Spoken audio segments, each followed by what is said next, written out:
Hi everyone, दीपक classes में आपका स्वागत है। आज हम देखेंगे सांख्यिकी चैप्टर में बहुलक कैसे निकालते हैं वो आज की क्लास में हम देखेंगे। नॉर्मल बहुलक निकालना और एक और विधि है, उसको भी हम देखेंगे। ठीक है, तो आइए एक एग्जाम्पल के माध्यम से हम लोग इसको देखते हैं। ठीक है, एक एग्जाम्पल के माध्यम से इसको समझना आसान रहेगा। देखिए, एक ये सवाल है, सवाल से ही सीधे हम समझेंगे बहुलक। ठीक है, सवाल के माध्यम से हम इसको समझेंगे। कोई एक गेंदबाज है, ठीक है, 10 क्रिकेट मैच हो रहा है। आप सभी लोग जानते होंगे क्रिकेट मैच। ठीक है, 10 क्रिकेट मैच, ठीक है, के लिए गए विकेटों की संख्याएं। ठीक है, जैसे कहने का मतलब है, एक मैच उसने खेला, उसमें 2 विकेट लिया। एक मैच उसने खेला, उसमें 2 विकेट लिया। एक मैच खेला उसने, दूसरे मैच में 6 विकेट लिया। तीसरे मैच में 4 विकेट लिया। चौथे में 5 विकेट लिया। छठवें में 0 विकेट, कोई विकेट नहीं मिला, किसी को आउट नहीं कर पाया। सातवें में 2 विकेट लिया। आठवें में 1, नौवें में 3। नंबर क्या है? 3, 4, 5, 6, 7, 8। नौवें में 2 और 10वें में 3 विकेट लिया। इसमें बहुलक कैसे, अगर ऐसा सवाल आ जाएगा तो आप लोग कैसे निकालेंगे? ठीक है, कैसे निकालेंगे मैं उसकी बता रहा हूं कि जैसे आप बोर्ड का एग्जाम आपको देना है, आपको बोर्ड का एग्जाम देना है, तो कैसे इसको करना है? इसका बहुलक 2 होगा, इसका आंसर जो होगा वो 2 होगा। आप डायरेक्ट लिखेंगे तो नंबर आपको नहीं मिलेगा। कैसे? बहुलक का मतलब कौन सा सबसे ज्यादा बार आया है। कौन सा सबसे ज्यादा बार का मतलब आप देखिए यहाँ पे, ये देखिए जो 2 संख्या है ना, 1 बार, 2 बार, 3 बार आई है, 2 3 बार आया है। और कोई संख्या देखिए, कोई मैक्सिमम बार आई है, 6 एक ही बार आया है, 4 एक ही बार आया है, 5 एक ही बार, 0 विकेट एक ही बार लिया है, 3 2 बार लिया है। लेकिन 2 3 बार, 2 विकेट 3 मैचों में लिया है, 2 विकेट। इस सवाल को कैसे सॉल्व करते हैं उसका हम तरीका देखते हैं। देखो हल, मैंने इसका हल भी लिख दिया है। ठीक है, ऊपर यहाँ पे बनाना है विकेटों की संख्या और क्रिकेट मैचों की संख्या। ठीक है, उसने रन आपको, आप पीछे एक बार वीडियो स्क्रीनशॉट लेकर देख लीजिएगा। एक में कोई विकेट नहीं मिला है, किसी में 1 विकेट लिया है, किसी में 2 विकेट, किसी में 3 विकेट, किसी में 4 विकेट, किसी में 5 और किसी में 6 विकेट। ठीक है, आपने पीछे देखा भी कि 0, यहां पे देखिए 0 सिर्फ एक ही मैच में 0 आया है। 4 भी सिर्फ, 6 भी एक ही मैच में, 4 5 भी एक ही मैच में, और 1 विकेट एक ही मैच में लिया है। लेकिन 3 विकेट और 2 विकेट, 2 विकेट लिया है 3 मैचों में। देखिए 2 2 2, 3 मैचों में लिया है, और 3 विकेट सिर्फ 2 मैचों में लिया है। तो वही यहाँ पे लिखना है, 0 विकेट जो लिया है एक ही मैच में लिया है, 1 विकेट लिया था वो भी क्या, एक ही मैच में। 2 विकेट 3 मैचों में उसने लिया है। आपको मैंने पीछे दिखाया है कि 2 विकेट उसने 3 मैचों में लिया है, और 3 विकेट कितने मैचों में था? 2 मैचों में। और 4 विकेट लिया है सिर्फ 1 मैच में, और 5 विकेट भी लिया है सिर्फ 1 मैच में, और 6 विकेट भी लिया है सिर्फ 1 मैच में। ठीक है, तो यहां पर देखिए ये क्रिकेट मैचों की संख्या, इसका मतलब जैसे साधारणतः आपने पिछली क्लास में पढ़ा है बारंबारता, तो ये समझ लीजिए कि बारंबारता सही मतलब है इसको। ये 1 बार 1 बार, 3 बार 2 बार, 1 बार 1 बार 1 बार, जो ये 3 बार आया है ना, 3वें में जो संख्या है सबसे बारंबारता जिसकी ज्यादा है, मतलब ये 3 मैचों में, ठीक है, यही सबसे ज्यादा है। तो इसकी क्या हो गई, ये बारंबारता 3, यानी कि, और 3 में कौन सा नंबर है 2, तो यानी कि अपना बहुलक बराबर 2 आंसर हो जाएगा। ठीक है, इसमें आपको दिक्कत नहीं होनी चाहिए, ये बहुत आसान सवाल है। सबसे ज्यादा मैच ये है और उसमें 2 विकेट हर मैच में लिए हैं। तो सबसे पहले देखेंगे कि सबसे ज्यादा बारंबारता किसकी है। 2 की 3 बार है तो बहुलक हमारा क्या हो जाएगा 2। ठीक है, यही बस देखना है आपको। अब बनाइएगा ऐसा कॉलम, जो नंबर ये सबसे ज्यादा आया आप देखिएगा फिर उसमें कौन सी संख्या है, आपका वही आंसर हो जाएगा बहुलक का। ओके, अब देखिए एक और टाइप का आता है बहुलक वर्ग अंतराल का। ये तो नॉर्मल है, वर्ग अंतराल का कैसे करना है आइए वो हम देख लेते हैं, वो हमारे लिए ज़्यादा इंपॉर्टेंट है। वैसा एग्जाम में सवाल आता है, उसको हम लोग देख लेते हैं। ठीक है,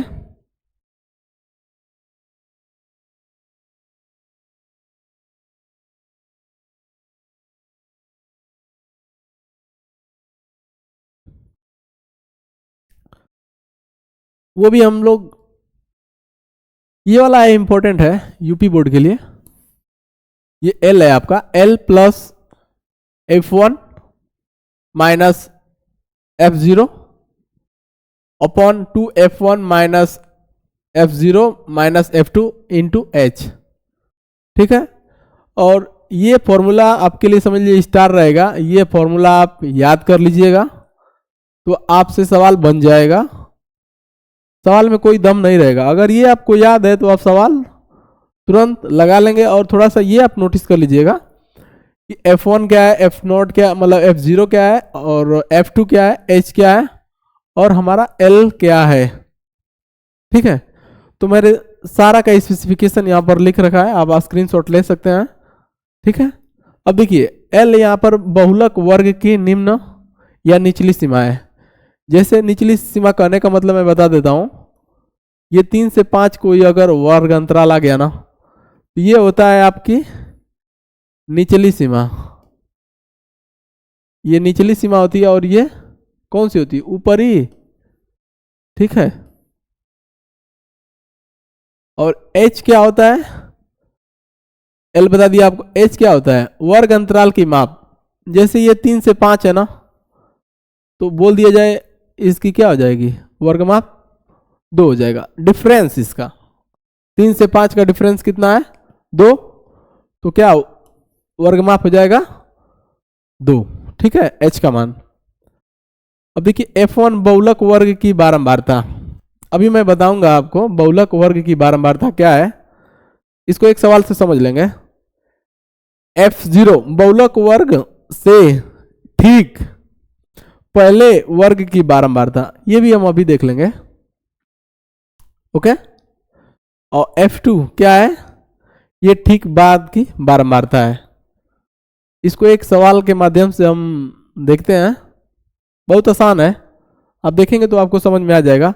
बस ये फॉर्मूला आप याद रखिए, L plus F1 minus F0 2F1 minus F0 minus F2 all over into H।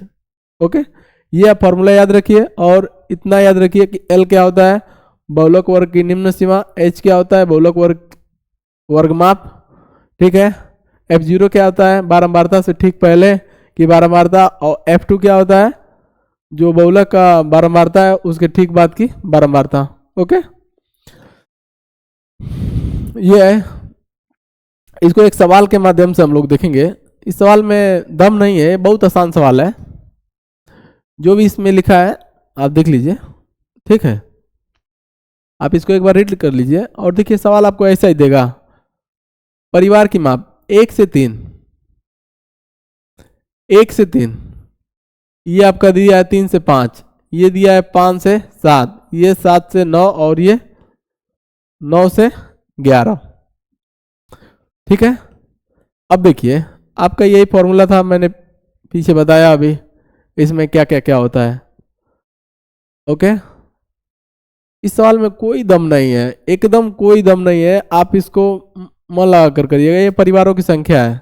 ठीक है, अब देखिए मैंने बताया है कि बहुलक कैसे पहचानते हैं, बहुलक कैसे पहचानते हैं। तो देखिए कौन सबसे ज्यादा बार आया है, कौन सा अंतराल, ये देखिए 8, या 8 सबसे ज़्यादा बार आया है, तो यानी कि हमारा ये हमारी सीमा मतलब मिल जाएगी, ये हमारा वर्ग अंतराल मिल जाएगा। ये वर्ग अंतराल मिल जाएगा तो एल का मान यहीं से लिखा जाएगा 3।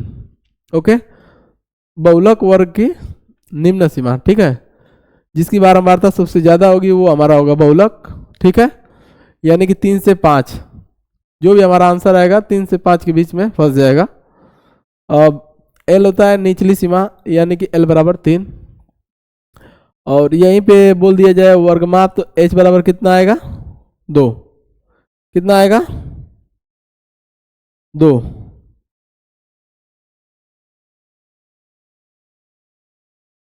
ठीक है, एच डिफरेंस वर्गमाप, और आपका क्या है F1, F1 आपका हो जाएगा ये F1, ये होगा आपकी बहुलक वर्ग की बारंबारता, ये होगा इसका मान 8। अब देखिए F0 मतलब F1 से ठीक पहले की बारंबारता, ये मेरा F1 है तो ये मेरा होगा F0, और ये वाला होगा ठीक बाद का है, यानी कि F2, यानी कि F0 कितना हो जाएगा मेरा 7, और F2 कितना हो जाएगा मेरा 2। F1 मेरा जो बहुलक की बारंबारता है, बहुलक वर्ग की 8 सबसे ज़्यादा है, ये मेरा मान हो जाएगा F1 का। उसके बाद F0 का मतलब जो ये बहुलक वर्ग की बारंबारता है, इसके ठीक पहले की जो बारंबारता है ये लेंगे, ठीक है।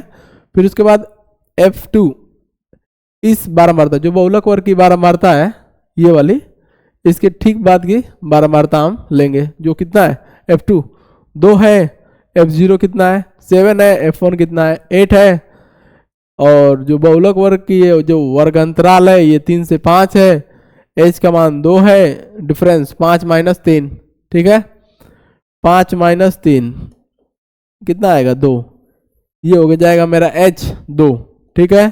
L ये जो वर्ग अंतराल है इसकी निचली सीमा क्या हो जाएगी L बराबर 3, इतना समझ में आ गया होगा आपको, ठीक है। तो आइए हम देख लेते हैं इस सवाल को सॉल्व करके, ठीक है।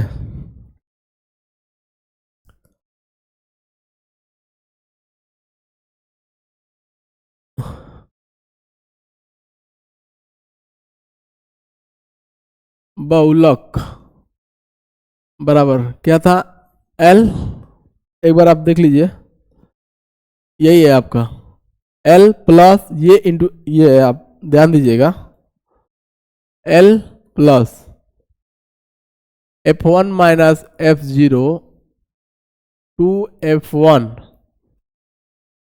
Minus F0 minus F2 into H, यही है। अब देखिए L का मान हमने पीछे निकाला है, यहाँ पर लिख देते हैं हम, L बराबर कितना है 3 आया था, H बराबर कितना आया था 2 आया था, F1 कितना आया था 8 आया था, F ऑफ 0 कितना आया था 7 आया था, F ऑफ 2 कितना आया था 2, ये देख लीजिए F ऑफ 2 2 आया था, F ऑफ 0 7, ये ठीक है। बाकी आपका फॉर्मूला ठीक है, आप इसको देखिए। उसके बाद क्या करना है, ये मान उसमें पुट कर देना है आपको, ठीक है। तो अब पुट करके हम देख लेते हैं, L बराबर कितना है 3 प्लस ओके F1 का मान कितना है 8 माइनस F0 कितना है 7, ओके। उसके बाद देखिए 2F1 यानी कि 2 गुणे 8, 2F1 हो गया, माइनस F0 का मान कितना है 7, माइनस F ऑफ 2 का मान कितना है 2, इंटू H का मान कितना है 2, ओके। तो इसको देख लीजिए आप लोग, 3 प्लस ये घटाएंगे 8 में 7 जाएगा तो 1 बचेगा, ये गुणा करिए तो कितना आएगा 16 माइनस, अब ये दोनों माइनस है तो ये जोड़ दीजिए और ये गुणे 2। ओके, उसके बाद देखिए एक स्टेप और करिए, 3 प्लस 1 बटा, ये घटाएंगे तो कितना आएगा 16 में से 9 जाएगा तो 7, ये 2, तो ये एक स्टेप और लेकर जाइए, ये 2 बटा 7। उसके बाद एक स्टेप और करेंगे इसमें हम, 7 एलसीएम हो जाएगा बटा 1 रहता है तो ये हो जाएगा 1 7 7 यानी 7 3 21 प्लस 2 यानी कि 23 बटा 7। अब इसको सॉल्व करेंगे तो कितनी बार में कटेगा, या तो ये भी आप आंसर लिख सकते हैं, नहीं तो 7 3 21 कितना बचेगा 2 और 7 दूना 14, फिर कितना बचेगा 6, 7 8 56, इतने के आसपास आपका आंसर आएगा। ठीक है, आप ये भी आंसर लिख सकते हैं, कोई दिक्कत नहीं है, इससे भी आपको फुल मार्क्स मिलेगा। अगर आपको कुछ भी नहीं समझ में आया होगा तो आप लोग बोलिएगा, हम एक बार दोबारा से ये वीडियो बना देंगे। मैंने क्या बोला, देखिएगा यहाँ पर किसकी बारंबारता सबसे ज़्यादा है, उसी सीमा को हम पकड़ेंगे, 7 बार 8 बार 2 बार 2 बार 1 बार, जिसकी बारंबारता सबसे ज़्यादा होगी उसी का वर्गंतराल हम पकड़ेंगे, और वर्गंतराल यही पकड़ेंगे तो इसी में से सेलेक्ट होगा ऊपरी मतलब ये निचली सीमा एल का मान, और वर्गमाप सभी का आप देख ही रहे हैं 2 2 है, यानी एच का मान 2 हो जाएगा। अब F0 क्या था, F1 क्या था, जो ये सबसे ज़्यादा बारंबारता है वही F1 है। ओके, और F0 जो है इस बारंबारता से ठीक पहले की बारंबारता, और F2 ठीक बाद की बारंबारता। आप ये वाला फॉर्मूला याद रखिएगा, एकदम ये याद कर लीजिए, ये याद कर लीजिए, आपका सारा सवाल लग जाएगा। और क्या करना है, ये मान निकाल कर बस आपको पुट करके सही से सॉल्व करना है, आपका आंसर आ जाएगा, कोई प्रॉब्लम नहीं होगी आपको। ओके, आपको अगर कोई भी चैप्टर पढ़ना है तो आप कमेंट कर सकते हैं, हम उसको पढ़ा देंगे। ओके, यदि वीडियो ये पसंद आया हो तो इस वीडियो को लाइक शेयर एवं चैनल को सब्सक्राइब करें। Thank you.